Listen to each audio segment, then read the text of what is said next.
বঙ্গোপসাগরে অবস্থানরত নিম্নচাপটি ঘনীভূত হয়ে এখন গভীর নিম্নচাপে পরিণত হয়েছে। আবহাওয়াবিদরা সতর্ক করে জানিয়েছেন, এটি যে কোনো সময় ঘূর্ণিঝড়ের রূপ নিতে পারে।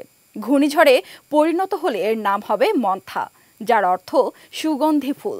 প্রতিটি ঘূর্ণিঝড়ের নামকরণও বেশ আকর্ষণীয়, তবে মনে প্রশ্ন জাগতেই পারে, নাম রাখার পেছনের কারণ কি, কিংবা বেশিরভাগ ঘূর্ণিঝড়ের নাম কেন নারীর নামে। এ নিয়ে মজার সব যুক্তিও আছে।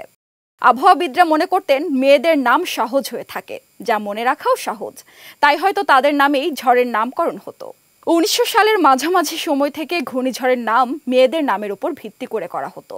ক্যাটরিনা, নার্গিস, স্যান্ডি, রেশমি, রিটা, বিজলি, অগ্নি, নিশা, গিরি, হেলেন, চপলা, অক্ষী, লুবান, তিতলি, নীলুফার এসব ঘূর্ণিঝড়ের নাম নিশ্চয়ই শুনেছেন।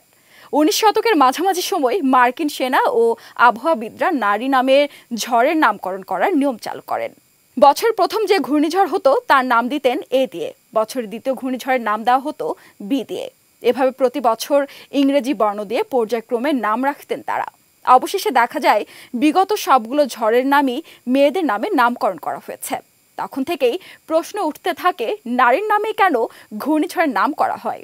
এরই জের ধরে 19 শতকের শেষের দিকে দক্ষিণ গোলার্ধের আবহাওয়াবিদরা ঘূর্ণিঝড়ের নাম দেওয়া শুরু করে পুরুষের নামে।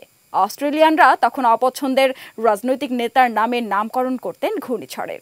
আন্তর্জাতিক নিয়ম অনুযায়ী যে মহাসাগরে ঘূর্ণিঝড় তৈরি হয় তার অববাহিকায় থাকা দেশগুলো নামকরণ করে। পৃথিবীতে মোট 11টি সংস্থা ঝড়ের নামকরণ করে থাকে।